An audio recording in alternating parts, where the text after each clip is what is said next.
The spring training action down in Florida continues on for the Philadelphia Phillies, and expectations are beginning to build for this full season. As we got our first look at a few new faces in the organization, Gabriel Rincones Jr. has emerged as a notable name beyond what most could expect. I want to break down why he is ready for a larger role than any of us could have predicted at this time, why he's made this conversation, this debate for that final roster spot pretty interesting here. So I want to dive into a little bit about who he is, his pathway to this point, and how I do think he does shape up the picture for this Phillies team moving forward. So to get right into things here, do want to start off with a bit about who Gabriel Rincones Jr. is, kind of some bio pieces here. And this article writes, a third-round draft pick out of Florida Atlantic in 2022, Rincones has had a solid start to his professional career while navigating some injury issues. He didn't appear in any minor league games the year he was drafted due to a shoulder injury. He was limited to only 68 games last season as he dealt with a thumb injury. Still, the outfielder was productive for AA Reading and in the Florida Complex League on a rehab assignment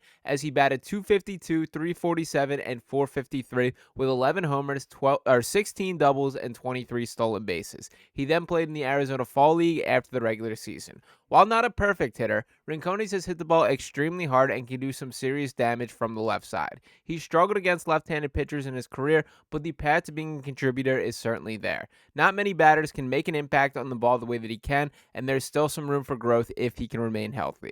Rincones turns 24 next week, so 2025 will be a pivotal year in his development. He'll have the opportunity to show he can stay on the field and continue to put up numbers in the upper levels of the minor leagues. And if he really shows out, perhaps he could even come into play in the majors later in the year if the Phillies' relatively thin outfield needs some reinforcement. Some more big hits like this, like hits on Sunday, would be a big boost to his case. And to kind of set the stage here, he is tied for the most home runs in the Grapefruit League with 3 on the season here. He's been terrific. It's a guy that I don't think there was just about any expectations for me personally. Not a dude that I even really had my eye on out of some of these prospects. As the article mentioned, we haven't really had a consistent sample size from his minor league production for what he can do or what he could be, but it has been really intriguing this spring training. The swing is legit. It is pure, a left-handed bat, and that does complicate the conversation to an extent. I do think if he was a right-handed hitter, that there could arguably be a role for him on this major league team like right now, but I do think that if he can stay healthy and keep performing at this level, there still could be one right away. So to circle back to that a little bit, do want to pull up a little bit more about Rincones,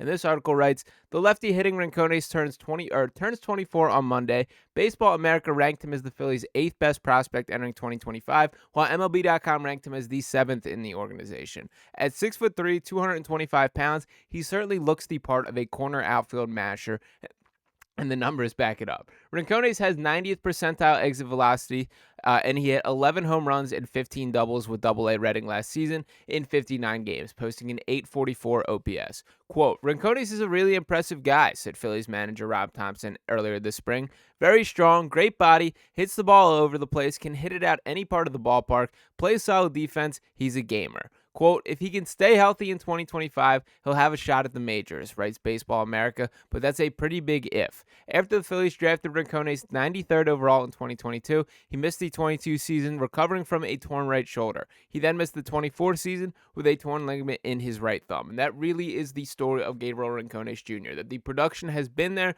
when he's been on the field. The problem being he has not been on the field enough or at a regular enough rate for this organization to really keep him on the pathway to getting towards the majors. Now, granted, I still think it is worth complimenting that he's made the most of the opportunities when he has been out there. In general, I take more from that by seeing what a guy is on the field than kind of this in theory, that this guy could grow into something. When you see that, I can live with that and kind of put up with the injury concerns for it. And for Rincones Jr. still at 24 years old, this isn't something, these aren't like, again, injuries are never something you want to deal with, but relative to that situation here, it's nothing that jumps out as a huge red flag to me. It's not like this guy is a pitcher dealing with arm issues or shoulder problems consistently. It's the same thing over and over. It's felt like some bad luck type injury stuff, and he is young enough to outgrow all this. Now, to give a little bit about his potential growth as a prospect, I did want to pull up this scouting report here, a pretty interesting write-up that this was written back in February, so before this kind of strong spring training performance, but it talks about his growth potential as a hitter and writes, he split time between A and A plus last year,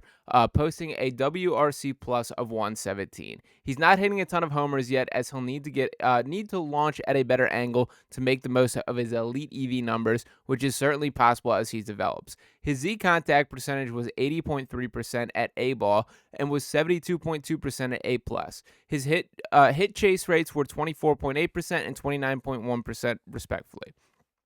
It's led to a high discrepancy between his average and OBP, which should continue. There's a lot to like with Rincones' potential peak, as power numbers haven't displayed as they should. I think there's a potential breakout this year, and we see more homers from him. He's graded low for speed, but managed to steal 32 bases last year. I mentioned in another post of mine how scouting grades for speed/base running can be a bit wonky and unreliable. The speed is real, and he's shown a willingness to run.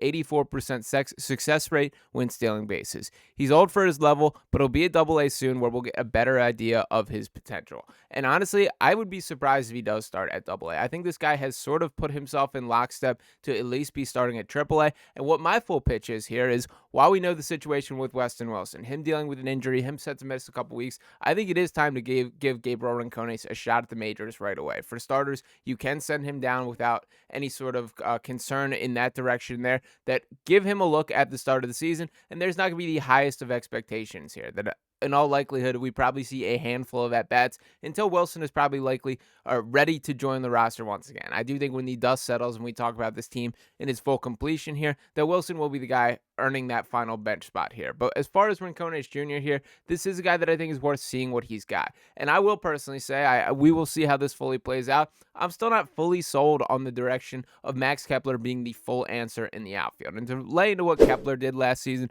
really not a ton of sample size to put up with there. That he's got 8 home runs and 42 RBIs across his 368 at-bats last season, just 93 hits there and 80 strikeouts there. He has certainly had better seasons and has shown far more power potential than was the case last year. But the point being here, you got to go with what's in front of us, and that is what happened last year. That was what played itself out on the field. I'm just a little concerned that seems to be the only plan of attack here.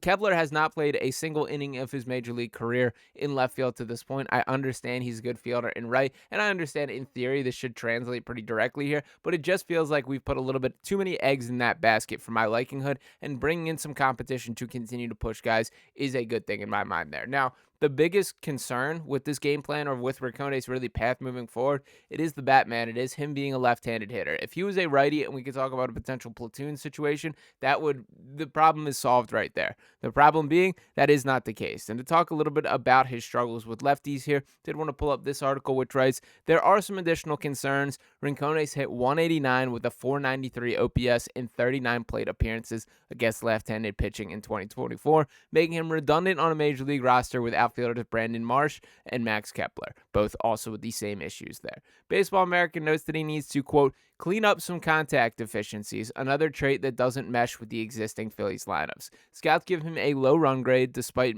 some surprising stolen bases totals, and while opinions differ on Rincones' arm, both Baseball America and MLB.com indicate that he's a below average defender. So the point being with this here, Rincones is pretty much a carbon copy of the way that Phillies have attracted players, or the type of guys that they have targeted. The problem being, when you target so many of these guys, then there is overlapping skill sets, and it isn't complementary lining up these guys with each other. That Rincones shares those same concerns, that he can whiff too much to the plate, does strike out at too high of a rate, and doesn't seem to be the best defender. Now, I will say the speed looks legit in my eyes. The stolen numbers kind of speak for themselves. I believe in that far more than I believe in the metrics or the beliefs that he's not this great of a defender. We will see what ultimately happens here, but I haven't seen anything that has raised my concern on the defensive side of the ball here. He's still 24. He's still a guy that's going to grow, and I don't want to be too hard on him for these type of concerns, but I would say, like, in other situations with different makeups of rosters, I do see a far more linear path to him getting the opportunity than I currently feel about this Phillies team. But without all that being said, talent is still talent, and he is a guy that is delivering. He's made the most of his opportunity, and he's forcing this Phillies franchise to make some tough decisions at spring training, which should be looked like as a successful spring training for Rincones as a whole. This was a guy who entered with just about zero expectation and has created a buzz about him. That there is now, he is in the conversation for these next prospects in the line, and that should be viewed as a massive success. So ultimately, I don't have the highest expectations for this working out in all reality here, but I do think Rincones should be added to the guys we should have our eye on moving forward. That this is a potential piece of the puzzle or a future building block at one of the corner outfield spots if things do break right here. I think the outlook for the outfield as a whole is a little, across the board interesting. To pull up the Max Kepler splits here, these are really bizarre to me. This is left-hander versus right-handed pitchers here. We've talked historically about his struggles against lefties, but that was not the case last year. He had 77 at-bats against lefties and actually hit better than he was against right-handed pitchers, better average, better OPP, better slugging percentage there. Kind of interesting, and it is a very small sample size, so it could be nothing but an outlier here, but I do wonder if the Phillies are thinking that this guy can really be an everyday hitter for these reasons, that there does feel to be a strong belief in Max Kepler.